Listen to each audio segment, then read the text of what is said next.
നമസ്കാരം. Raf talk പോഡ്കാസ്റ്റിൻ്റെ പുതിയൊരു എപ്പിസോഡിലേക്ക് എവർക്കും സ്വാഗതം. വേൾഡ് കപ്പ് സെമി ഫൈനലിന് വേണ്ടി നമ്മൾ കാത്തിരിക്കുകയാണ്. 2 ദിവസം ഒഴിവ്.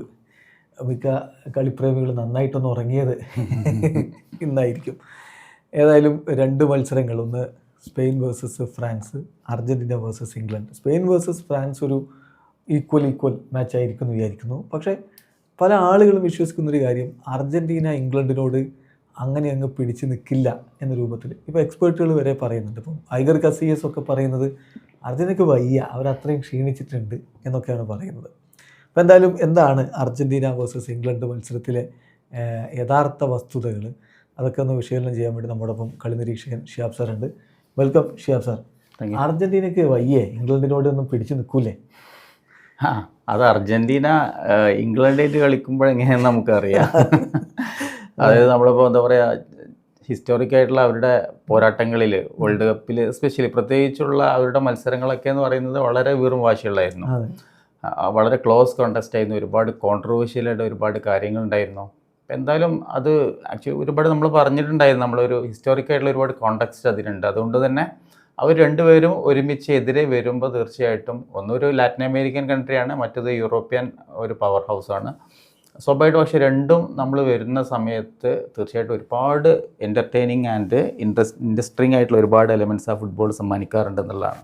അതാണ്. അപ്പോൾ ഇത് അർജൻറ്റീനയ്ക്ക് വയ്യ എന്നൊക്കെ വിലയിരുത്തുന്നവർ പഴയകാല ചരിത്രം കൂടി നോക്കണം. ചരിത്രം പറഞ്ഞിട്ട് കാര്യമില്ല, പ്രസൻ്റ് ആയിട്ടുള്ള കാര്യം പറഞ്ഞാൽ മതി എന്നൊക്കെ പറയുമ്പോഴേ ഇത്തരം കളികൾ താരങ്ങൾക്ക് കൊടുക്കുന്നൊരു മോട്ടിവേഷൻ ഉണ്ട്, അത് കളത്തിലുണ്ടാക്കുന്നൊരു മാജിക് ഉണ്ട്. അത് നമുക്ക് കാണാൻ പറ്റും എന്നുള്ളതൊരു വസ്തുതയാണ്, യാഥാർത്ഥ്യമാണ്. അപ്പോൾ അതിലൊന്നും ആരും തമസ്കരിക്കേണ്ട കാര്യമില്ല. പിന്നെ ഇതിൽ അർജൻറ്റീന ആരാധകരുടെ ഒക്കെ ഒരു ചിന്താഗതി, ഞാൻ ഇന്ന് 1-2 അർജൻറ്റീൻ ഫാൻസിനോട് സംസാരിച്ചപ്പോൾ അവർ പറയുന്നത് ഇംഗ്ലണ്ടാണ് ഞങ്ങളെക്കാൾ നല്ല ടീം, ഞങ്ങളുടെ ടീമിനേക്കാൾ നല്ലത് ഇംഗ്ലണ്ടാണ്, പക്ഷേ ഞങ്ങൾ ജയിക്കും, എങ്ങനെയാണെങ്കിലും ഞങ്ങൾ ജയിക്കും എന്നൊരു വിശ്വാസം അർജൻറ്റീൻ ഫാൻസിനുണ്ട്. ആ ഒരു വിശ്വാസം എവിടുന്ന് വരുന്നതാണ്? നമ്മളിപ്പോൾ റാങ്കിങ് നിലയിൽ ഇപ്പോൾ ഈ വേൾഡ് കപ്പിൻ്റെ പ്രത്യേകത നമ്മൾ 1, 2, 3, 4 ആ സെമി ഫൈനൽ ലൈനപ്പ് നമ്മൾ നോക്കുകയാണെന്നുണ്ടെങ്കിൽ ഇങ്ങനെ ചരിത്രത്തിൽ ഇതിൽ വന്നിട്ടില്ല എന്നുള്ളതാണ്. അപ്പോൾ പക്ഷെ പെർഫോമൻസ് വൈസ് ഒന്ന് നോക്കുകയാണെങ്കിൽ ഒരുപാട് സമാനതകളുണ്ട്. ഇതേപോലെ തന്നെ നമ്മൾ ഫ്രാൻസ് സ്പെയിന് സെമി ഫൈനലിസ്റ്റ് അവരുടെ ഒരു പാത്ത് എന്ന് പറയുന്നത് ഒന്നുകൂടി ആധികാരികമായിട്ടുള്ള ഒരു വരവായിരുന്നു. അവരുടെ പെർഫോമൻസ് കൂടുതൽ ഗോൾ അടിച്ചിരുന്ന സമയം കൂടുതൽ ഗോൾ കൺസീഡ് ചെയ്യാതെ.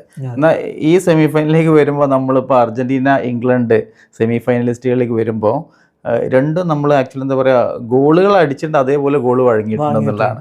അതായത് ആക്ച്വലി എന്താ അവരുടെ ഒരു പാത്ത് എന്ന് പറയുന്നത് ഒരുപാട് നമ്മളൊരു കോമൺ ആയിട്ടുള്ള ട്രേറ്റ്സ് അതിലുണ്ട്. അപ്പോൾ അതിലെന്താ പറയുക, നമ്മൾ ചലഞ്ചിങ് ആയിട്ടുള്ള ഒരുപാട് സിറ്റുവേഷൻസ് ഒക്കെ മറികടന്നിട്ടുള്ളത്, അങ്ങനെയുള്ള ഓവർകം ചെയ്തിട്ടുള്ള ഒരു വരവാണ് ഈ രണ്ടുപേരും. ഒരുപാട് ഈ വഴി അവരുടെ ഈ സെമി ഫൈനലിസ്റ്റ് അങ്ങനെ വെറുതെ എത്തിപ്പെട്ടതല്ല എന്നുള്ളതാണ്. അതായത് ഇത് ഈ പറയുന്ന പോലെ ഇംഗ്ലണ്ട് ഭയങ്കരമായിട്ട് ഡൊമിനേറ്റ് ചെയ്യുകയും അർജൻറ്റീന സ്ട്രഗിൾ ചെയ്യുകയും ചെയ്യുന്നതല്ല. ശരിക്കും ഒരുപാട് സിമിലാരിറ്റീസ് ഉണ്ട്. ഗാനയോട് സമനിലയിൽ കുരുങ്ങിയാണ് ഇംഗ്ലണ്ട് തുടങ്ങുന്നത് തന്നെ. അങ്ങനെ രണ്ടാമത്തെ മത്സരം അതെ, ഞാൻ ഗ്രൂപ്പ് സ്റ്റേജ് എന്നുള്ള അർത്ഥത്തിൽ പറയുകയാണ്. അപ്പോൾ തുടക്കത്തിൽ അവർ അങ്ങനെ ഒരു ഷോക്കിൽ കുടുങ്ങിയിട്ട് വന്നതാണ്. പിന്നെ മെക്സിക്കോയോട് വല്ലാതെ ബുദ്ധിമുട്ടി നല്ലൊരു പോരാട്ടം നടത്തേണ്ടി വന്നു അവിടുന്ന് രക്ഷപ്പെട്ടു പോരാൻ. നോർവേയോട് ഇപ്പം ഈ എക്സ്ട്രാ ടൈമിലാണ് ജയിച്ച് കയറിയത്. അപ്പോൾ അവരുടെ ഒരു പാത്തും ഇങ്ങനെയൊക്കെ ഓരോ ബുദ്ധിമുട്ടിലൂടെയാണ്. അർജൻറ്റീന ഗ്രൂപ്പ് സ്റ്റേജിൽ ഗംഭീരമായിട്ട് കളിച്ചെങ്കിലും നോക്കൗട്ടിലേക്ക് വന്നപ്പോഴാണ് ഒന്ന് പരിങ്ങിയത്. കേപ്പ് വെറുതെ ഒരു ഷോക്ക് എന്ന രൂപത്തിൽ പിടിച്ചൊന്ന് കുലുക്കി. അതിനുശേഷം അടുത്ത മത്സരത്തിൽ നമ്മൾ കാണുന്നത് ഈജിപ്തിൻ്റെ ഭാഗത്ത് നിന്ന് ഒരു ഞെട്ടിക്കലാണ്. പക്ഷെ അത് എക്സ്ട്രാ ടൈമിലേക്ക് പോകാതെ രക്ഷപ്പെട്ടു. പിന്നെ ഏറ്റവും ഒടുവിൽ സ്വിറ്റ്സർലൻഡും. അപ്പോൾ ഈ 2 ടീമും ഓൾമോസ്റ്റ് ഒരേ പാത്തിലൂടെ തന്നെ കടന്നു പോയിട്ടില്ല. സാധാരണ അതിൻ്റെ ഒരു സമാനത എന്ന് പറയുന്നത് ആക്ച്വലി എന്താ പറയുക, ഇംഗ്ലണ്ട് എനിക്ക് തോന്നുന്നു അർജൻറ്റീന അപേക്ഷിച്ച് ഒന്നുകൂടി ടീം വൈസ് നോക്കുകയാണെങ്കിൽ ഒന്ന് ക്വാളിറ്റി ഇൻഡിവിജ്വൽ ഒന്നും കൂടി നന്നായിട്ട് കളിക്കുന്ന പ്ലേയേഴ്സ് ഉണ്ട് അതിൽ. അതിൽ നമ്മളിപ്പോൾ ഒന്ന് കമ്പയർ ചെയ്ത് കഴിഞ്ഞിട്ടുണ്ടെങ്കിൽ ആക്ച്വലി നമ്മൾ അർജൻറ്റീന ഇപ്പോൾ നിലവിലുള്ള മുന്നോട്ടുള്ള പ്രയാണം എന്ന് പറയുന്നത് പൂർണ്ണമായിട്ട് മെസ്സിയെ ഡിപ്പെൻഡ് ചെയ്തിട്ടാണ്. ഇപ്പോൾ ഗോളുകൾ നമ്മൾ നോക്കിയാൽ മനസ്സിലാവും. അപ്പോൾ അർജൻറ്റീന നിലവിലിപ്പോൾ ഈ ടൂർണമെൻറ്റിൽ അടിച്ച ഗോളുകൾ എന്ന് പറയുന്നത് ഏറ്റവും കൂടുതൽ ഗോൾ അടിച്ചത് അർജൻറ്റീനയാണ്. ഇപ്പോൾ നോക്കൗട്ട് സ്റ്റേജിൽ എല്ലാ കളികളിലും 3 വീതം ഗോളുകൾ അടിച്ചിട്ടുണ്ട് അർജൻറ്റീന. പക്ഷേ ആ ഗോളുകൾ കളിക്കുന്ന സാഹചര്യങ്ങളുണ്ടായിരുന്നു. ചാലഞ്ചിങ് സിറ്റുവേഷൻസ് അവർ വന്നിട്ടുണ്ടായിരുന്നു. അപ്പൊ അതിനെ ഓവർകം ചെയ്യാനാണ് അവർ ഗോളുകൾ അടിച്ചിട്ടുണ്ടായത്. 3 ഗോളിലേക്ക് വന്നിട്ടുള്ളത്. അപ്പൊ ടോട്ടൽ 17 ഗോൾ അടിച്ചു. പക്ഷെ അതേപോലെ ഗോൾ കൺസീഡ് ചെയ്തിട്ടുണ്ട്. ഈ ഗോളുകളിൽ 8 ഗോൾ അടിച്ചത് മെസ്സിയാണ്. ബാക്കി നോക്കിണ്ട് 8 ഗോൾ മെസ്സി അടിച്ചു. പിന്നെ അതിനുശേഷം ഒരു 2 ഗോൾ അടിച്ച ലോത്തറോ മാർട്ടിനസാ. അതിൽ നിന്നൊരു ഒരു പെനാൽറ്റിയാണ്. പിന്നെ ഓരോരുത്തരാണ് മക്കാലിസ്റ്റർ, ആൽവരസ്, ഇങ്ങനെയുള്ള ഓരോരുത്തരായിട്ട്, അതേപോലെ തന്നെ ഇങ്ങനെ ഓരോരുത്തരായിട്ട് അടിച്ചിട്ടാണ് ആ 17ക്ക് എത്തിയിട്ടുള്ളത് എന്നുള്ളതാണ്. ഇനി ഇംഗ്ലണ്ടിലേക്ക് നമ്മൾ നോക്കുകയാണെന്നുണ്ടെങ്കിൽ അവിടെയാണ് ഭയങ്കര ഇൻട്രസ്റ്റിംഗ് ആയിട്ടുള്ള കാര്യം. 13 ഗോൾ അടിച്ചിട്ടുള്ളത് 6 ഗോൾ വഴങ്ങിയിട്ടുണ്ട്. അതേപോലെ 6 ഗോൾ. ഈ 13 ഗോളുകളിൽ 12 ഗോളുകളും അടിച്ചിട്ടുള്ളത് കെയ്ൻ ബെല്ലിംഗ്ഹാം കോംബോ ആണ്. സാധാരണ അതിലെ ഏറ്റവും ഇൻട്രസ്റ്റിംഗ് ആയിട്ടുള്ള സംഭവം എന്ന് പറയുന്നത് ഒറ്റ ഗോളാണ്. നമ്മൾ ഫസ്റ്റ് ഗ്രൂപ്പ് സ്റ്റേജ് മത്സരത്തിലെ നമ്മുടെ ക്രൊയേഷ്യയായിട്ടുള്ള മത്സരത്തിൽ റഷ്ഫോർഡ് അടിച്ചിട്ടുള്ള ഒറ്റ ഗോള്. ആ ഗോൾ ഒഴിച്ചു നിർത്തിയിട്ട് ബാക്കിയുള്ള 12 ഗോളും അടിച്ചിട്ടുള്ളത് ഇവർ 2 പേരാണ്. അതാണ്. അപ്പോൾ എന്താ പറയാ, അപ്പോൾ ഈ 2 ടീമുകളും അതേ രീതിയിൽ ഒരുപാട് സമാനതകൾ ഇതേ രീതിയിൽ പുലർത്തുന്നുണ്ട് എന്നുള്ളതാണ് ഇൻട്രസ്റ്റിംഗ്. ഇവിടെ മെസ്സി ഡിപ്പെൻഡൻസി എന്ന് പറയുമ്പോൾ അവിടെ ബെല്ലിംഗ്ഹാം ഹാരി കെയ്ൻ ഡിപ്പെൻഡൻസിയിലാണ് ആ ടീം പോകുന്നത്. അങ്ങനെ നോക്കുമ്പോൾ പറയേണ്ടി വരും. കുറച്ചുകൂടി സാറ് പറഞ്ഞ പോലെ തന്നെ ഇൻഡിവിജ്വൽ കപ്പാസിറ്റിയും അവരുടെ ആ ഒരു ഫിനിഷിംഗ് പാഠവും കാര്യങ്ങളൊക്കെ നോക്കുമ്പോൾ ഒരു എഡ്ജ് അവിടെ ഇംഗ്ലണ്ടിനുണ്ട് എന്ന് പറയേണ്ടി വരും. പക്ഷെ അതേ സമയം തന്നെ അവർക്ക് അതിൻ്റേതായിട്ടുള്ള പ്രശ്നങ്ങളുണ്ട്. ഇപ്പം ബെല്ലിംഗ്ഹാമും അതുപോലെ നമ്മുടെ ഹാരി കെയ്നും ഈ 2 താരങ്ങളിലൂടെയാണ് അവരുടെ കളികൾ അധികവും നീങ്ങി പോകുന്നത്. ഇപ്പം ബെല്ലിംഗ്ഹാമിൻ്റെ ഒരു സാന്നിധ്യം എന്ന് പറഞ്ഞാൽ ഹാരി കെയ്നെ ഡിഫൻഡേഴ്സ് ഡിഫെൻഡ് ചെയ്യാൻ വേണ്ടി നോക്കുമ്പോൾ ലഭിക്കുന്ന സ്പേസ് അദ്ദേഹം നന്നായിട്ട് മുതലെടുക്കുന്നുണ്ട്. അത് ഏത് രൂപത്തിലാണെങ്കിലും അങ്ങോട്ടേക്ക് വരുന്നു, ആദ്യം ഗോൾ അടിക്കേണ്ട സമയത്ത് ഗോൾ അടിക്കുന്നത്, അങ്ങനെ പോകുന്നു. അതുപോലെ ബുക്കായോ സാക്കയുടെ ഒരു സാന്നിധ്യം ഇതും അവർക്ക് അറ്റാക്കിങ്ങിൽ ഗുണം ചെയ്യുന്നുണ്ട്. അതുപോലെ ആന്റണി ഗോർഡനും ഇവരാണെന്ന് തോന്നുന്നുണ്ട് അവരുടെ ഈ അറ്റാക്കിങ്ങിലേക്കുള്ള കാര്യങ്ങൾ മുഴുവൻ ചെയ്യുന്നത്. അതിൽ നമ്മൾ ബെല്ലിംഗ്ഹാമിൻ്റെ കാര്യം പറഞ്ഞപ്പോൾ ബെല്ലിംഗ്ഹാം എന്ന് പറയുന്നത് ഇപ്പോൾ നോട്ട് ജസ്റ്റ് മിഡ്ഫീൽഡർ, ഒരു ഫുൾ പാക്കേജാണ്. ഫുൾ പാക്കേജ് എന്ന് പറഞ്ഞിട്ടുണ്ടെങ്കിൽ എന്താ പറയുക, ഇപ്പോൾ ഒരു ഗെയിം ചേഞ്ചർ എന്നുള്ള രീതിയിലേക്ക് മാറിയിട്ടുണ്ട്. ഇപ്പോൾ നമ്മൾ ഈ quarter final, pre quarter final, ഈ 2 കളിയും ആക്ച്വലി ഈ ഇംഗ്ലണ്ടിനെ ഏകദേശം സെമി ഫൈനലിൽ എത്തിച്ചിട്ടുള്ളത് ബെല്ലിംഗ്ഹാമിൻ്റെ ഗോളുകളാണ്. 2 ഗോളുകളും അതിനിർണായകമായിട്ടുള്ള ഗോളുകൾ. പിന്നെ അസിസ്റ്റിൻ്റെ കാര്യത്തിലും ഒരു അസിസ്റ്റേ ഉള്ളൂ. പക്ഷെ എന്നാലും ടൂർണമെൻറ്റിൽ കെയ്നോടൊപ്പം തന്നെ ഒരു മിഡ്ഫീൽഡറാണ് ഈ 6 ഗോളുകൾ അടിച്ചിട്ടുള്ളത് എന്നുള്ളതാണ്. അപ്പോൾ ബെല്ലിംഗ്ഹാമിൻ്റെ കേസിൽ എന്ന് പറയുന്നത് ഇപ്പോൾ ഗോൾ അടിക്കുന്നുണ്ട്, സ്കോറിലേക്ക് അങ്ങോട്ടുള്ള ഗോൾ സ്കോർ ചെയ്യുന്നു. അതിലിപ്പോൾ അതിന് മുമ്പായിട്ടുള്ള കെയ്നോ അല്ലെങ്കിൽ മറ്റുള്ള രീതിയിലുള്ള അസിസ്റ്റ് കൊടുക്കുന്നുണ്ട്. പിന്നെ ഡീപ്പായിട്ട് ഡ്രോ അങ്ങോട്ട് ചെയ്യണമെന്നുണ്ടെങ്കിൽ അങ്ങോട്ട് വന്നിട്ട് വളരെ ഇമ്പോർട്ടൻ്റ് ആയിട്ട് എന്താ പറയുക, മെക്സിക്കോയുള്ള കളിയിട്ടുള്ള ഒരു ക്ലിയറൻസ് ഉണ്ട്. അപ്പോൾ അത് കളിയുണ്ട് ബെല്ലിംഗ്ഹാമിൻ്റെ. അപ്പോൾ അങ്ങനെയുണ്ട്. പിന്നെ മിഡ്ഫീൽഡ് വേണ്ടുന്ന രീതിയിലുള്ള സ്വന്തത്തിലുള്ള കളിയുണ്ട്. എല്ലാ രീതിയിലും എന്താ പറയുക, എല്ലായിടത്തും എത്തുന്ന രീതിയിലുള്ള ഒരു കളിയാണ് ബെല്ലിംഗ്ഹാം കളിച്ചുകൊണ്ടിരിക്കുന്നത്. ഒന്ന് ബെല്ലിംഗ്ഹാം, പിന്നെ അതേപോലെ തന്നെ നമ്മൾ റൈറ്റ് വിങ്ങിലേക്ക് പോകുകയാണെങ്കിൽ സാക്കയാണ് ഒന്ന്. പിന്നെ നമ്മൾ ഇപ്പോൾ നിലവിലിപ്പോൾ റൈറ്റ് വിങ് ലെഫ്റ്റ് വിങ്ങിൽ നമ്മളിപ്പോൾ വേണ്ട നല്ലൊരു കളി കോൺട്രിബ്യൂഷൻ നൽകിക്കൊണ്ടിരിക്കുന്നത് തീർച്ചയായിട്ടും നമ്മുടെ ആന്റണി ഗോർഡനാണ് അവർ കളിച്ചുകൊണ്ടിരിക്കുന്നത്. അപ്പോൾ ഈ രീതിയിലുള്ള ഈ ഒരു തരത്തിൽ അവർ ഗോളുകളൊന്നും അടിച്ചിട്ടില്ല. പക്ഷെ ഗോളുകൾ 2 പേരും അടിച്ചിട്ടുള്ളത് ഈ വരുന്ന കെയ്നും ബെല്ലിംഗ്ഹാമും മാത്രമാണ്. മറ്റുള്ളവരെന്ന് പറയുന്നത് വിങ്ങിൽ ആക്ച്വലി അവരുടേതായ കോൺട്രിബ്യൂഷൻസ് നൽകുന്നുണ്ട്. അതേപോലെ തന്നെ ഗോളിലേക്കുള്ള അസിസ്റ്റുകൾ നൽകുന്നുണ്ട്. ഇങ്ങനത്തെ രീതിയിലുണ്ട്. എന്തായാലും ഈ ഇംഗ്ലണ്ടിനെ സംബന്ധിച്ചുള്ള അവർ ഗോളുകൾ അടിച്ചിട്ടുള്ള ഈ ഫ്രണ്ടാണ്. വേറെ നമ്മൾ ഒരു ഡിഫൻഡറോ പിന്നെ അതേപോലെ ഡിഫൻസീവ് മിഡ്ഫീൽഡറോ ഡിഫൻഡേഴ്സ് ഒന്നല്ല അവർ ഗോൾ അടിച്ചിട്ടുള്ളത്, ഫുൾ അടിച്ചിട്ടുള്ളതാണ്. ഫ്രാൻസിന്റെ കാര്യത്തിൽ അങ്ങനെ തന്നെയാണുള്ളത്. അതെ. അപ്പോൾ ഇതിൽ ഇവരെ തടയുന്നത് എങ്ങനെ എന്നുള്ളതിനനുസരിച്ചാണ് അർജന്റീനയുടെ ഒരു വിജയ സാധ്യത യഥാർത്ഥത്തിൽ വരുന്നത്. അതുപോലെ തന്നെ സെറ്റ് പീസുകളിൽ അർജന്റീനയുടെ മികവ് നമ്മൾ ഓൾറെഡി പറഞ്ഞതാണ്. മെസ്സിയുടെ കോർണറുകൾ ഉണ്ടാക്കുന്ന അപകടങ്ങളും അതുപോലെ തന്നെ ഫ്രീ കിക്ക്, അതുപോലെ തന്നെയല്ലേ ഇവിടെ ഇപ്പം ഡെക്ലൻ റൈസിൻ്റെ ഡെലിവറീസ് ശരിക്കും എതിരാളികൾക്കൊരു ബുദ്ധിമുട്ടുണ്ടാക്കും. നിർണായകമാണ്. സെറ്റ് പീസിന്റെ കാര്യം പറഞ്ഞപ്പോൾ അർജന്റീനയുടെ കാര്യം പറഞ്ഞപ്പോഴേ, അർജന്റീന സെറ്റ് പീസിൽ പ്രാവശ്യം 5 ഗോൾ അടിച്ചിട്ടുണ്ടോ, അതിൽ 3 കോർണർ കിക്കേഴ്സ് എന്ന് പറഞ്ഞിട്ട്. പക്ഷെ അതിൽ രസകരമായിട്ടുള്ള ഒരു കാര്യമുണ്ട്, ഇൻട്രസ്റ്റിംഗ് ഫാക്ട് എന്താ വെച്ചെങ്കിൽ, ഈ 48 ടീമുകൾ ഈ ടൂർണമെന്റിലുണ്ട്. ഈ 48 ടീമുകളിൽ ഏറ്റവും ഹൈറ്റ് കുറവുകളിൽ 3-ാം സ്ഥാനത്താണ് അർജന്റീന, ശരാശരി ആവറേജ് ശരാശരിയിൽ. പക്ഷെ അതേസമയം 3 ഗോളുകൾ സെറ്റ് പീസ് ഹെഡർ ഗോളുകൾ കോർണറിൽ നിന്നുള്ള അടിച്ചിട്ടുണ്ട്. മറ്റുള്ള ടൂർണമെന്റ് 44 ടീമുകളെക്കാളും കൂടുതൽ സെറ്റ് പീസ് ഗോൾ, ഹെഡർ ഗോളുകൾ അർജന്റീന അടിച്ചിട്ടുണ്ട് എന്നുള്ളതാണ്. അപ്പോൾ അത് ഇൻട്രസ്റ്റിംഗ് ആയിട്ടുള്ള ഒരു ഫാക്റ്റാണ്. അപ്പോൾ അതായത് അർജന്റീനയെക്കാളും 3 കൂടുതലായിട്ട് ഹെഡർ ഗോളുകൾ അടിച്ചിട്ടുള്ള 3 ടീമുകളേ ഉള്ളൂ എന്നർത്ഥം. അപ്പോൾ അങ്ങനെയാണ് സെറ്റ് പീസുകളുടെ കാര്യത്തിൽ. പിന്നെ അർജന്റീന ഒരു പെനാൽറ്റിയിലാണ് വന്നിട്ടുള്ള ഫ്രീ കിക്കുകൾ, 2 ഫ്രീ കിക്കുകളും വന്നിട്ടുണ്ട്. ഇങ്ങനെയാണ് എന്തായാലും സെറ്റ് പീസുകൾ അർജന്റീന നല്ല രീതിയിൽ ഉപയോഗപ്പെടുത്തുന്നുണ്ട്. ഇംഗ്ലണ്ടിൻ്റെ കാര്യത്തിലേക്ക് വരികയാണെങ്കിൽ ഡെക്ലൻ റൈസ് എന്താ പറയുക, സെറ്റ് പീസുകൾ ഇതേപോലെ തന്നെ വളരെ ക്രൂഷ്യലായി ആവേണ്ടതാണ്. 2025 നമുക്ക് ചാമ്പ്യൻസ് ലീഗിലെ റയൽ മാഡ്രിഡിൻ്റെ ആയിട്ടുള്ള 2 ഫ്രീ കിക്കുകൾ മറക്കാൻ പറ്റൂല ഒരിക്കലും. അപ്പോൾ ഒന്നുകൂടി ഫ്രീ കിക്കുകളൊക്കെ ആക്ച്വലി എന്താ പറയുക, ഡെക്ലൻ റൈസ് എന്ന രീതിയിലൊക്കെ ഉപയോഗപ്പെടുത്താൻ പറ്റുന്ന ഒരു പ്ലെയറാണ്, നല്ല ഒന്നാം തരത്തിലുള്ള. പിന്നെ സെറ്റ് പീസുകൾ ഡെക്ലൻ റൈസിൻ്റെ ഒരു ഇടപെടൽ, ഇപ്പോൾ അത് വിഷയം എന്ന് പറയുന്നത് കഴിഞ്ഞ കളികളിൽ സുഖമില്ലാതെ ഡെക്ലൻ റൈസ് ഇതേപോലെ തന്നെ സബ്സ്റ്റിറ്റ്യൂട്ട് ചെയ്യപ്പെട്ടിരുന്നു, 45 മിനിറ്റ് കളിച്ചിട്ടുണ്ടായിരുന്നു. അപ്പോൾ ഒരു വല്ലല്ലാത്ത രീതിയിൽ ഇപ്പോൾ അടുത്ത കളിയിൽ എങ്ങനെയാണ് ഡെക്ലൻ റൈസിനെ ഇറക്കുമെന്നൊന്നും നമുക്ക് പറയാൻ പറ്റില്ല. എന്തായാലും ഡെക്ലൻ റൈസ് എന്ന് പറയുന്നത് വളരെ നിർണായകമായിട്ടുള്ള ഡിഫൻസീവ് മിഡ്ഫീൽഡറാണ്. കളിയിൽ മൊത്തത്തിൽ സ്വാധീനിക്കാൻ പറ്റുന്ന, ഫ്രണ്ടിലേക്ക് അതേപോലെ തന്നെ ബെല്ലിംഗാമിലേക്കും ബെക്കൻഡിലേക്ക് എത്തിക്കാൻ പറ്റുന്ന നിർണായകമായിട്ട് നീക്കം നടത്താൻ പറ്റുന്ന പ്ലെയറാണ് ഡെക്ലാൻ റൈസ്. അവരുടെ എലിയറ്റ് ആൻഡേഴ്സണും അദ്ദേഹം കൂടി ചേർന്നിട്ടുള്ള ഒരു കൂട്ടുകെട്ട് വളരെ ഇമ്പോർട്ടൻ്റ് ആണ്. മധ്യനിരയിൽ ആര് കളി പിടിക്കും എന്നുള്ളതിനൊരു ചോദ്യം അവിടെ വരുന്നത്. അപ്പോൾ അതും അർജന്റീനയ്ക്ക് ഒരു പ്രശ്നമല്ല എന്നുള്ളതാണ്. കാരണം എൻസോ ഫെർണാണ്ടസ് കഴിഞ്ഞ കളിയിൽ ഔട്ട് ഓഫ് ഫോം ആയിരുന്നു. അതിന് മുമ്പത്തെ കളി നന്നായി കളിച്ചു, പക്ഷേ കഴിഞ്ഞ കളിയിൽ ആൾ മങ്ങിപ്പോയി. റോദ്രിഗോ ഡി പോൾ ഇപ്പോൾ കുറച്ച് കാലമായിട്ട് വേൾഡ് കപ്പിൽ മങ്ങി നിൽക്കുകയാണ്. അവിടെയാണ് ഈ ഒരു മധ്യനിര ഒന്നുകൂടി നല്ലതല്ലേന്ന് തോന്നുന്നത്. ഇംഗ്ലണ്ടിൻ്റെ മധ്യനിരയാണോ അർജന്റീനയേക്കാൾ ബെറ്റർ?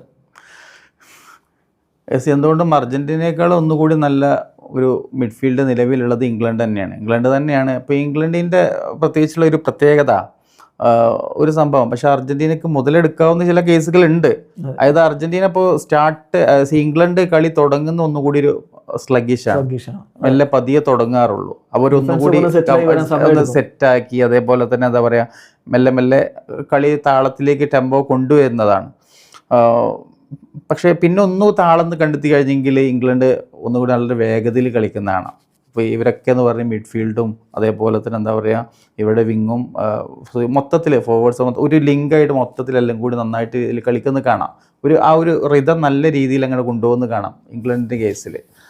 പക്ഷേ അതേസമയം ഇങ്ങനെ വളരെ റാപ്പിഡായിട്ട് വളരെ പെട്ടെന്ന് തന്നെ അവർ ഈ കളിയുടെ ടെമ്പോ തെറ്റിക്കുന്ന തരത്തിൽ തുടക്കത്തിൽ ടീമുകൾ കളിച്ചു കഴിഞ്ഞ് പതറി പോകുന്ന നമ്മൾ കണ്ടിട്ടുണ്ട്. ഇപ്പം മെക്സിക്കോ ഒരു എക്സാമ്പിളാണ്. ആ ടൈമിൽ മെക്സിക്കോ വളരെ വളരെ വേഗത്തിലാണ് കളിച്ചുകൊണ്ടിരുന്നത്. അപ്പോൾ ഇംഗ്ലണ്ട് പതറിപ്പോയി തുടക്കത്തിൽ. പക്ഷെ ഇംഗ്ലണ്ട് ആ കളിക്കെതിരെയാണ് ഗോളൊക്കെ ഇടുന്നത്. പതറിപ്പോയിരുന്നു. ജൂഡ് ബെല്ലിംഗാം ഗോൾ അടിച്ചതൊക്കെ ആ കളിക്കെതിരായിട്ടായി. മെക്സിക്കോ എങ്ങനെ കളിച്ചുകൊണ്ടിരുന്നത് അതിനെതിരെയാണ്. ഒരു 1/3 പൊസിഷൻ മാത്രം, പൊസിഷൻ കൂടുതലായിട്ട് ഇംഗ്ലണ്ടിന് ആവശ്യമില്ല, പക്ഷെ സ്റ്റിൽ അവർക്ക് ചെയ്യാൻ പറ്റും എന്നുള്ളതാണ്. അപ്പോൾ ഈ രീതിയിൽ അർജന്റീനക്ക് അവിടെ മുതലെടുക്കാൻ പറ്റും നിലവിൽ. എന്താ പറയാ, വേണമെന്നുണ്ടെങ്കിൽ എന്താ പറയാ, അവർ താളം കെട്ടുന്നതിന് മുമ്പ് തുടക്കത്തിൽ വേഗത്തിൽ എന്താ പറയാ കളി. അർജന്റീന ഇപ്പോൾ നിലവിലുള്ള നേരിടുന്ന ഒരു പ്രശ്നം അതാണ്. അർജന്റീന ആക്ച്വലി എന്താ പറയാ, നമ്മൾ ഒരു ഗോൾ അടിച്ച് കഴിഞ്ഞിട്ടുണ്ടെന്നുണ്ടെങ്കിൽ ഇപ്പൊ നമ്മൾ വലിയ നോക്കൗട്ടിൽ കണ്ട കളി എന്താണ്, വളരെ പുറകോട്ട് വിഡ്രോ ചെയ്യാണ്, വളരെ സ്ലോ ആയിട്ടാണ് പിന്നെ കളി. അടുത്തൊരു ഗോൾ പിന്നെ മറ്റുള്ള ഒപ്പണൻസിനെ കളിക്കാനുള്ള സ്പേസും കളിക്കാൻ അനുവദിക്കുകയാണ്. അവർ കളിയിലേക്ക് തിരിച്ചു വരാനുള്ള കോൺഫിഡൻസ് അവർക്ക് കൊടുക്കുകയാണ്. അപ്പം അങ്ങനെ കൊടുക്കാതെ ആ ഒരു വേഗത്തിലുള്ള എന്താ പറയുക കളിച്ച് സ്ട്രൈക്ക് ചെയ്തിട്ടുണ്ടെന്നുണ്ടെങ്കിൽ ഇംഗ്ലണ്ടിന് ഒരുപക്ഷെ ബുദ്ധിമുട്ടിക്കാൻ അർജന്റീനക്ക് കഴിയുന്നുള്ളതാണ്. അതാണ് അവിടുത്തെ ഒരു പ്രധാനപ്പെട്ട കാര്യം. ഇപ്പോൾ കഴിഞ്ഞ കളിയിൽ സാറ് പറഞ്ഞ പോലെ ഗോൾ അടിച്ചതിന് ശേഷം അർജന്റീന ഡീപ്പ് ബ്ലോക്കിൽ ഡിഫെൻഡ് ചെയ്യാൻ പോകുന്നൊരു കാഴ്ച കണ്ട്. അതിപ്പം അർജന്റീൻ ഫുട്ബോൾ എക്സ്പേർട്സ് ഒക്കെ തന്നെ ആ കളിയെ 3 ഫേസ് ആക്കിയിട്ട് തിരിക്കുന്നുണ്ട്. ഫസ്റ്റ് ഫേസ് അർജന്റീന ഗോൾ അടിക്കുന്ന വരെയുള്ള സമയം, മെക്കലിസ്റ്ററൊക്കെ മുന്നേറ്റത്തിലേക്ക് നന്നായിട്ട് കോൺട്രിബ്യൂട്ട് ചെയ്യുന്നു, അദ്ദേഹത്തിൻ്റെ വക തന്നെ ഗോളും വരുന്നു. അത് കഴിഞ്ഞിട്ടുള്ളൊരു ഫേസ് ശരിക്കും പറഞ്ഞാൽ അത് അർജന്റീനയ്ക്ക് ഒട്ടും ഭൂഷണമല്ല. അങ്ങനെ കളിച്ച് കഴിഞ്ഞാൽ പണി കിട്ടും. പ്രത്യേകിച്ച് ഇംഗ്ലണ്ടിനോടൊക്കെ പുറകോട്ട് വലിഞ്ഞിട്ട് ഡിഫെൻഡ് ചെയ്ത് കളിക്കാൻ പോകുന്നത്. പിന്നെ എംബോളൊക്കെ റെഡ് കാർഡ് കിട്ടിയതിന് ശേഷമാണ് അറ്റാക്ക് ചെയ്യുന്നത്. അതും കുറേ അറ്റാക്കിംഗ് പ്ലേയേഴ്സിനെ ഇറക്കി വിട്ടുകൊണ്ടാണ് അറ്റാക്ക് ചെയ്യുന്നത് എന്നുള്ളതാണ്. അതിൻ്റെ കാരണം എന്ന് പറഞ്ഞാൽ മറ്റേ ഭാഗത്ത് 10 പേരേ ഉള്ളൂ എന്നുള്ളതാണ്. അതെല്ലായ്പ്പോഴും കിട്ടിക്കൊള്ളണമെന്നില്ല ആ ഒരു കാര്യം. സോ അത് അർജന്റീന തീർച്ചയായിട്ടും ഇംഗ്ലണ്ടിനെതിരൊക്കെ കളിക്കുമ്പോൾ ശ്രദ്ധിക്കേണ്ടതാണ്. പക്ഷേ ഇംഗ്ലണ്ടിൻ്റെ ഈ വിങ് ബാക്കുമാർ ഇപ്പോൾ ഒറീലി, കോൻസ, ഇവരെ ശരിക്കും എക്സ്പ്ലോയിറ്റ് ചെയ്യാൻ കഴിയില്ല അർജന്റീന. കാരണം ഇവർ ഇംഗ്ലണ്ട് ഒരു മുന്നേറ്റത്തിൻ്റെ ഭാഗമായിട്ട് അങ്ങ് പോയി കഴിഞ്ഞാൽ തിരിച്ചു വരുമ്പോൾ സെൻറ്റർ ബാക്കുമാർക്ക് ഒരുപാട് ഏരിയ കവർ ചെയ്യേണ്ട ഒരു സ്ഥിതിവിശേഷം പലപ്പോഴും ഉണ്ടാവാറുണ്ട്. അപ്പോൾ അത് ഉപയോഗപ്പെടുത്താൻ ഇപ്പോൾ ലൗട്രോ മാർട്ടിനസിൻ്റെ ഒരു മൂവ്മെൻറ്റ്സ്, അല്ലെങ്കിൽ ഹുലിയൻ ആൽവാരസിൻ്റെ മൂവ്മെൻറ്റ്സ്, പിന്നെ നമ്മുടെ മോളിനെയും അതുപോലെ ടാഗ്ലിയാഫിക്കോയും കൂടി 2 വർഷങ്ങളിലൂടെ കയറുകയാണെങ്കിൽ അത് എക്സ്പ്ലോയിറ്റ് ചെയ്യാൻ പറ്റുന്നതല്ലേ? തീർച്ചയായിട്ടും അത് അർജന്റീനയ്ക്ക് ഉപയോഗപ്പെടുത്താൻ പറ്റുന്ന ഒരു ഏരിയ എന്ന് പറയുന്നത് അത് തന്നെയാണ്. അപ്പോൾ ഈ രീതിയിൽ എന്താ പറയുക, അപ്പോൾ അവർ പെട്ടെന്ന് ഇപ്പം ഇങ്ങനെയുള്ള വേഗത്തിൽ വന്നു കഴിഞ്ഞിട്ടുണ്ടെന്നുണ്ടെങ്കിൽ അവരൊരു പക്ഷേ ബോളിന് പുറകെ വന്നു കഴിഞ്ഞിട്ടുണ്ടെങ്കിൽ സ്വാഭാവികമായിട്ട് എന്താ പറയുക, പിന്നെ അവർക്ക് ട്രാക്ക് ചെയ്യാൻ അവരുടെ പൊസിഷനിലേക്ക് തിരിച്ചെത്താൻ കുറച്ച് ടൈം എടുക്കും. ഈ സമയത്ത് റൈറ്റ് വിങ് ഇതേപോലെ തന്നെ മൊളീന അപ്പുറത്ത് ടാഗ്ലിയാഫിക്കോ ഉണ്ട്, ഇവർക്ക് വളരെ വേഗത്തിൽ ഓടിച്ചെന്നിട്ടൊക്കെ ബോളുകൾ കറക്റ്റ് നല്ല രീതിയിൽ കൊടുക്കാൻ പറ്റണം. നല്ല രീതിയിൽ സ്പീഡൊക്കെ അതിൻ്റെ വേഗത്തിൽ കറക്റ്റിനനുസരിച്ച് കൊടുക്കാൻ പറ്റുകയാണെന്നുണ്ടെങ്കിൽ വളരെ അപകടകരം പറ്റും. ഇപ്പം അർജന്റീന അതിൽ ഉള്ള ഒരു പ്രധാനപ്പെട്ട ഒരു അഡ്വാൻറ്റേജ് ഇപ്പോൾ കളിയിൽ കണ്ടിട്ടുണ്ട്, നോക്കൗട്ട് സ്റ്റേജിൽ എസ്പെഷ്യലി ഇപ്പോൾ ഗെയിമിനെ റീഡ് ചെയ്യാനുള്ള ഒരു കപ്പാസിറ്റിയാണ്. ഗെയിം എങ്ങനെ റീഡ് അതിനനുസരിച്ച് സ്ട്രാറ്റജിയിൽ അഡ്ജസ്റ്റ്മെന്റ് നടത്താൻ അർജന്റീന കഴിയുന്നുണ്ട്, മാറ്റങ്ങൾ വരുത്തുന്നുണ്ട്, സിറ്റുവേഷൻ അഡാപ്റ്റ് ചെയ്യാനുള്ള ഒരു കഴിവ് അർജന്റീന. പക്ഷെ അതിനൊക്കെ സാഹചര്യങ്ങൾ കൊടുക്കും എന്നുള്ളതാണ് ഏറ്റവും വലിയ പ്രശ്നം. ഇതാണ് നമ്മളല്ലേ, അതാണ് അർജന്റീന സമ്മതിക്കുമെന്നുള്ളതാണ്. നമ്മൾ ഗോൾ അടിച്ചിട്ട് ഒരു ഭാഗത്ത് ഇരുന്നിട്ട് ഇപ്പൊ ഒരു ലീഡിലൊക്കെ നമ്മൾ കണ്ടന്റ് ആയിട്ട് അവിടെ ഇരിക്കുക എന്ന് പറഞ്ഞിട്ടുണ്ടെങ്കിൽ പ്രശ്നമാണ്. അപ്പൊ ആ ഒരു രീതിയിലേക്ക് പോകാതെ ഒന്നുകൂടി എന്താ ഒരു ഇന്റൻസിറ്റി കൂട്ടണം. ഇമ്പാക്ട് ഒരു ഗോൾ അടിച്ച് കഴിഞ്ഞാലും മത്സരം കഴിയുന്നവരെ ഗോൾ അടിച്ചുകൊണ്ടിരിക്കുന്നുള്ള ഒരു ഇന്റൻസിറ്റി ഉണ്ടായാലും കുഴപ്പമൊന്നുമില്ല. 2 മത്സരമല്ലേ ഉള്ളൂ, കൂടുതലായിട്ട് മത്സരങ്ങളൊന്നും ഇല്ല. അപ്പൊ ഒരു ആറ്റിറ്റ്യൂഡോട് കൂടി മുന്നോട്ട് പോയിട്ടുണ്ടെന്നുണ്ടെങ്കിൽ അർജന്റീനക്ക് സാധ്യത ഉണ്ട്. എസ്പെഷ്യലി എന്തുകൊണ്ടാ വെച്ചെങ്കിൽ അർജന്റീന ഇപ്പോഴും നമ്മൾ ഗോൾ സ്കോറിംഗ് എന്ന് പറയുന്നത് ഇപ്പോഴും നമ്മൾ നോക്കുന്ന മെസ്സിയിലേക്ക് മാത്രമാണ്. ഇംഗ്ലണ്ട് അവിടെ നോക്കുമ്പോൾ 2 പേര് ഒരേപോലെ ഉണ്ട്. ഈ 2 പേര് ഗെയിം ചേഞ്ചേഴ്സ് ആണ്. കെയ്നുണ്ട്, ജൂഡ് ബെല്ലിംഗാം ഉണ്ട്. അപ്പൊ അതേപോലെ പ്ലേയേഴ്സ് മെസ്സിയെ മാറ്റി കഴിഞ്ഞാൽ നമുക്ക് നിലവിൽ ചൂണ്ടിക്കാണിക്കാൻ അർജന്റീനയിൽ ഇല്ല. അതൊരു വിഷയമാണ്. കഴിഞ്ഞ കളിയിലാണ് കുറച്ചുകൂടി ബെറ്റർ ആയിട്ട് ഷോട്ടുകളൊക്കെ മറ്റു താരങ്ങൾ കൂടി എടുത്ത ഒരു സ്റ്റാറ്റിസ്റ്റിക്സ് വരുന്നത്. ബാക്കിയെല്ലാം ടീം ഒരു 20 ഷോട്ട് എടുത്തിട്ടുണ്ടെങ്കിൽ 14 ഷോട്ടും മെസ്സി എന്നുള്ള രൂപത്തിലാണ് പോയിക്കൊണ്ടിരുന്നത് എന്നുള്ളതാണ് അതിലൊരു പ്രശ്നം. ഇപ്പോൾ ഒരു ആശ്വാസം എന്ന് പറഞ്ഞാൽ കഴിഞ്ഞ കളിയിൽ ബാക്കിയുള്ളവർ കൂടി ഷോട്ടുകൾ എടുത്ത് തുടങ്ങിയിട്ടുണ്ട് എന്നുള്ളതാണ്. പിന്നെ ഈ സാറ് പറഞ്ഞ പോലെ ഇതിൽ ഇമ്പോർട്ടൻ്റ് ആയിട്ടുള്ളൊരു കാര്യം ഇംഗ്ലണ്ടിനെ പോലൊരു ടീമിനെതിരെ ആ ഒരു ടെമ്പോ നിലനിർത്തുക എന്നുള്ളതാണ്. അല്ലെങ്കിൽ ഇംഗ്ലണ്ട് ഇങ്ങോട്ട് അറ്റാക്ക് ചെയ്ത് വരും. അപ്പോൾ അവിടെ ഉള്ളൊരു പ്രശ്നം ഈ ഫാറ്റിങ്ങിൻ്റെ ഒരു ഇഷ്യൂ ഉണ്ട്. അർജന്റീന ഈ 3 നോക്കൗട്ട് സ്റ്റേജ് മത്സരങ്ങളിൽ 2 എക്സ്ട്രാ ടൈം കളിച്ചിട്ടാണ് വരുന്നത്. ഇംഗ്ലണ്ട് ഇപ്പോൾ ഒരു കളിയിലാണ് അങ്ങനെ എക്സ്ട്രാ ടൈം കളിച്ചിട്ടുള്ളത്. പിന്നെ കഴിഞ്ഞ കളി ഇംഗ്ലണ്ടിന് അർജന്റീനയേക്കാൾ 4 മണിക്കൂർ മുമ്പാണ് അവരുടെ കിക്ക് ഓഫ് വന്നത്. അപ്പോൾ റിക്കവറി ടൈം കുറച്ചധികം കൂടി ഇംഗ്ലണ്ടിന് കിട്ടിയിട്ടുണ്ട്. ഇംഗ്ലണ്ട് ആയിരിക്കും കുറച്ചുകൂടി ഫ്രഷ് ആയിട്ട് എത്തുക എന്നാണ് പൊതുവെ നിരീക്ഷിക്കപ്പെടുന്നത്. ഈ ഒരു കളിക്ക് റിക്കവറായി ഒന്നുകൂടി ഫ്രഷ് ആയിട്ട് എത്തുക ഇംഗ്ലണ്ട് ആയിരിക്കും എന്ന് പറയുന്നു.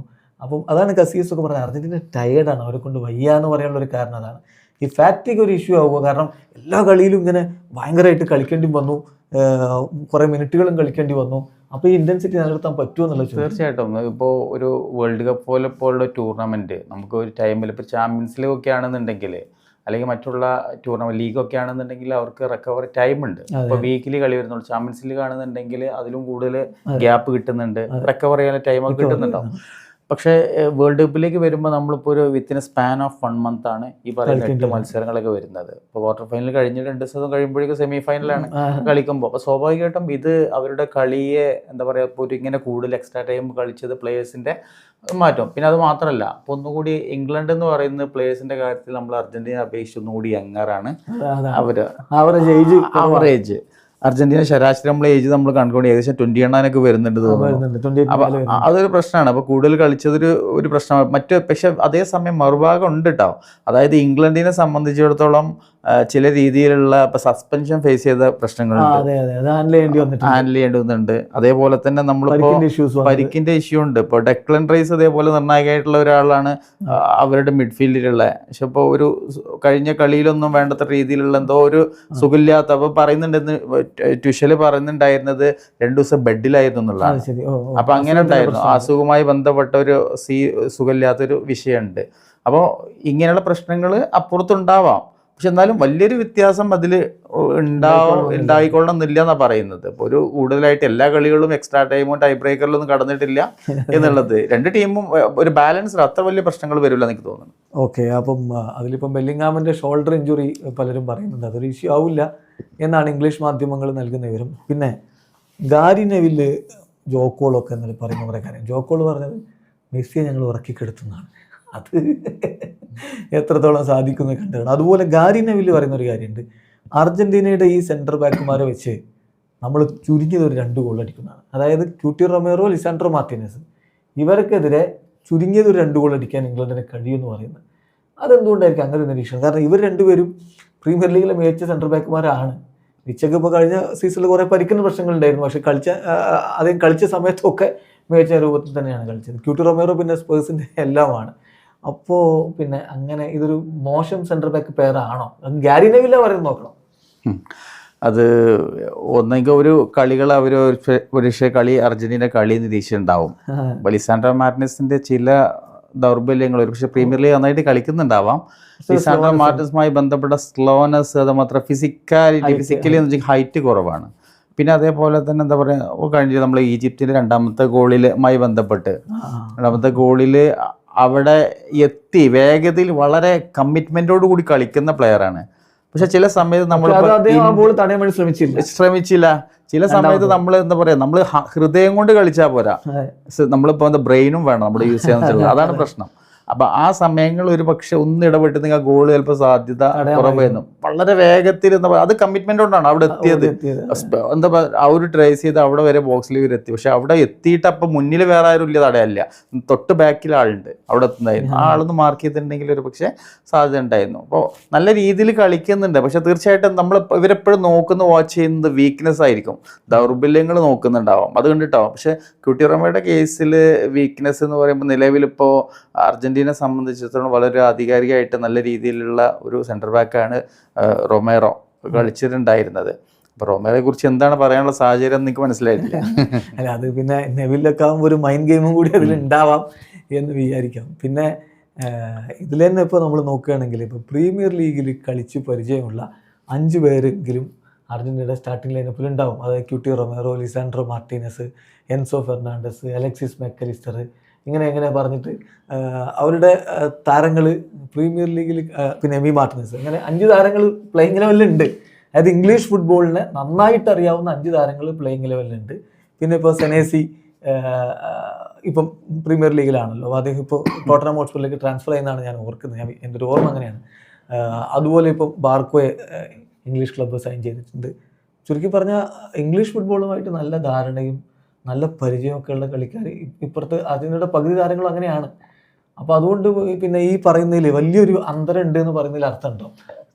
പ്രീമിയർ ലീഗിൽ ഏതാണ് ക്ലബ്ബുകളിൽ എന്നുകൂടി ഒരു വിഷയം. ഇവരെല്ലാം ഇപ്പം ടോട്ടൻഹാം ഹോട്ട്സ്പർ ആണെങ്കിലും Liverpool, Chelsea, Manchester United, Aston villa, ഇതാണ് അവരുടെ ക്ലബ്ബുകൾ.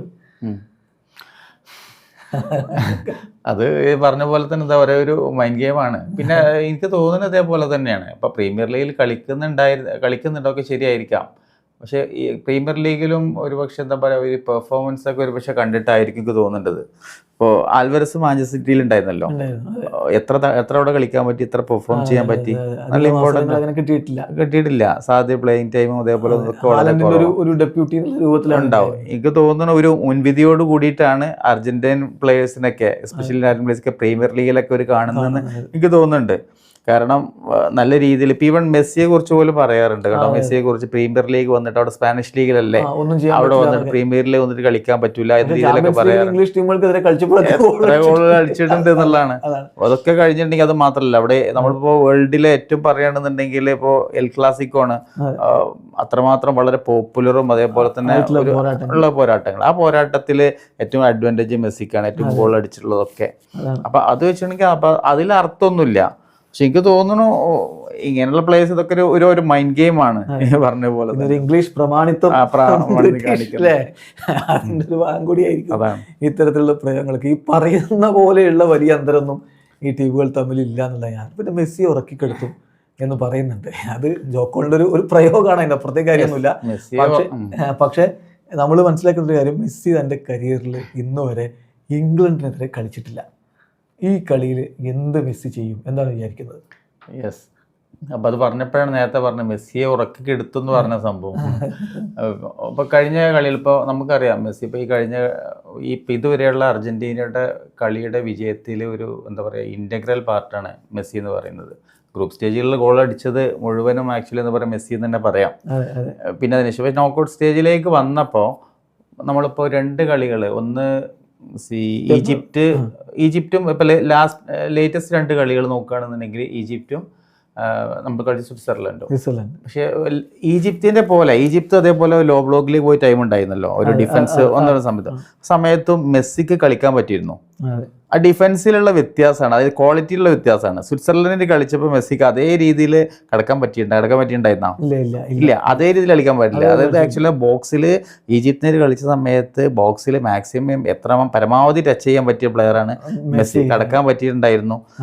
സ്വിറ്റ്സർലൻഡിലുള്ള കളിയിൽ മെസ്സി ഒരു ഷോട്ട് ഉതിർത്തുകൊണ്ടായിരുന്നോ വീക്കർ ഫുട്ടായിട്ട് അത് ഇടത് അദ്ദേഹത്തിന്റെ എന്താ പറയുക സ്ട്രോങ് ഫുട്ടായിട്ട് ലെഫ്റ്റ് കൊണ്ട് അടിക്കാൻ പറ്റാൻ സ്പേസ് കൊടുക്കാത്തതുകൊണ്ടാണ്. ഉടനെ തന്നെ റൈറ്റ് കൊണ്ട് നല്ല ഷോട്ട് ആയിരുന്നു, പോസ്റ്റ് കടന്നിട്ടുണ്ടെങ്കിൽ ഗോളാണത് ഉള്ളത്. അപ്പോൾ അതേപോലെ കൂടുതൽ സ്പേസ് സ്വിറ്റ്സർലൻഡ് ഡിഫൻസ് കൂടുതൽ അധികം കൊടുത്തില്ല, സ്വാതന്ത്ര്യം കൊടുത്തിട്ടില്ല. അപ്പോൾ എനിക്ക് തോന്നുന്നു ഇതേപോലെ ക്വാളിറ്റിയുള്ള വലിയ ടീമുകൾ ഒരുപക്ഷെ ഇങ്ങനെയുള്ള പ്ലേയേഴ്സിനെ എങ്ങനെ കണ്ടെയ്ൻ ചെയ്യാം എന്നുള്ളത് ആലോചിച്ചിട്ടാവും ഒരു പക്ഷെ പറയുന്നുണ്ടാവുക. പക്ഷെ ഈ ഒരു കഴിഞ്ഞ കളിയിൽ മെസ്സി ചെയ്യാൻ പറ്റാത്തത് ഒരു പക്ഷേ ഇംഗ്ലണ്ടിന് എങ്ങനെ ചെയ്യാൻ പറ്റുമെന്ന് മെസ്സി ആലോചിച്ചിട്ടുണ്ടാവും എന്നുള്ളതാണ് അതിലെനിക്ക് പറയാനുള്ളത്. പക്ഷെ മെസ്സിയെ സംബന്ധിച്ചുള്ള നിലവിലുള്ള ഒരു പരിമിതി എന്ന് പറയുന്നത് ഇപ്പോൾ ഏജുമായി ബന്ധപ്പെട്ട ഫാക്ടറാണ്. പക്ഷെ ഇപ്പൊ ഇതുവരെ മെസ്സി കളിച്ചുകൊണ്ടിരിക്കുന്ന കളി, അതേപോലെ അസിസ്റ്റ്, അദ്ദേഹത്തിന്റെ പെർഫോമൻസ് ഒക്കെ വെച്ചിട്ട് അതിൽ നിന്ന് ഏജിനൊക്കെ മറികടക്കുന്ന തരത്തിലുള്ള കോൺഫിഡൻസ് അദ്ദേഹത്തിന് കിട്ടിയിട്ടുണ്ടാവും അല്ലേ? ഓക്കെ, അത് മാത്രമല്ല പിന്നെ മുന്നിൽ ഉണ്ടാകുന്നത് അപ്പൊ വേറൊരു അനുകൂല ഘടകം എന്ന് പറയുന്നത് ഇനിയിപ്പോ ഇതുകൂടി കഴിഞ്ഞിട്ടുണ്ടെങ്കിൽ ഫൈനലിലുള്ളൂ എന്നുള്ളൊരു പോസിറ്റീവായിട്ടുള്ള ഘടകമുണ്ട്. അപ്പൊ ആ സമയത്ത് നമുക്ക് എനർജി നല്ല രീതിയിൽ ഉപയോഗിച്ചാലും പ്രശ്നം വരില്ല. ഇപ്പൊ ഒരു തുടക്കത്തിൽ നമുക്കൊരു ആദ്യത്തെ 1-2 കളികളിൽ ഇതേപോലെ നമ്മൾ എനർജി മുഴുവൻ സ്പെൻഡ് ചെയ്യുന്ന രീതിയിലേക്ക് ഒരു കളിയൊക്കെ പോവുകയാണെന്നെങ്കിൽ ഒരു പക്ഷേ സ്ട്രഗിൾ ചെയ്തിട്ടൊക്കെ പോവുകയാണെന്നുണ്ടെങ്കിൽ ഇനി എങ്ങനെ അങ്ങനെ രീതിയിൽ എത്താന്നുള്ളതിനെ കുറിച്ച് ഒരു പക്ഷേ നമ്മൾ കോൺഫിഡൻസ് ലെവലൊക്കെ കുറയാം. പക്ഷെ അതേമാതിരില്ല ഇനി സെമി ഫൈനൽ, ഈ സെമിഫൈനൽ നല്ലവണ്ണം ഉയർത്താൻ നല്ല രീതിയിൽ ഏറ്റവും രീതിയിൽ കളിച്ചു കഴിഞ്ഞിട്ടുണ്ടെങ്കിൽ എനർജി സ്പെൻഡ് ചെയ്ത് കഴിഞ്ഞാലും ഇനി ഫൈനൽ മാത്രമല്ലേ ഉള്ളൂ എന്നുള്ള രീതിയിലുള്ള കോൺഫിഡൻസും അതൊരു ബൂസ്റ്റാണ്. അപ്പൊ അങ്ങനത്തെ രീതിയിലേക്ക് മെസ്സി വന്നു കഴിഞ്ഞിട്ടുണ്ടെന്നുണ്ടെങ്കിൽ പിന്നെ ഫൈനൽ വേൾഡ് കപ്പാണ് എന്നുള്ള ഒരുപാട് കാര്യങ്ങൾ മെസ്സിക്ക് കൂടുതലായിട്ട് കോൺഫിഡൻസ് നൽകുന്ന ഒരുപാട് കാര്യങ്ങളുണ്ട്. അവർക്ക് വന്നു കഴിഞ്ഞിട്ടുണ്ടെങ്കിൽ മെസ്സിയുടെ ഒരു പക്ഷേ ഏറ്റവും നല്ല പെർഫോമൻസ് കൂടി വന്നുകൂടായില്ല എന്നുള്ളതാണ്. അപ്പോൾ എന്തും സംഭവിക്കാം. അങ്ങനെ മെസ്സിയൊന്നും ആർക്കും ഉറക്കി കിടത്താൻ പറ്റില്ല. ഇനിയിപ്പോൾ നിങ്ങൾ എത്ര മിനിറ്റ് ഉറക്കി കിടത്തും, എത്ര മിനിറ്റ് ഉറക്കി കിടത്തിയാലും ഒരു 5 മിനിറ്റ് കിട്ടിയ ആൾ ചിലപ്പോൾ കളിയും കൊണ്ട് പോകും. അതിൽ ഒരു കാര്യം ഉറപ്പാണ്, ഈ മാച്ച് വളരെ സ്മോൾ ഡീറ്റെയിൽസിൽ തീരുമാനിക്കപ്പെടുന്നതായിരിക്കും. രണ്ട് ടീമും മാക്സിമം അവരുടെ എറർ കുറച്ച് കളിക്കാനുള്ളൊരു ശ്രമവും നടത്താൻ സാധ്യതയുണ്ട്. അപ്പോൾ ഈ പറയുന്ന പോലെ വലിയ അന്തരമൊന്നും ടീമുകൾക്കിടയിലില്ല. നമുക്ക് കൂടുതൽ വിശകലനങ്ങളൊക്കെ ആയിട്ട് നാളെ കാണാം.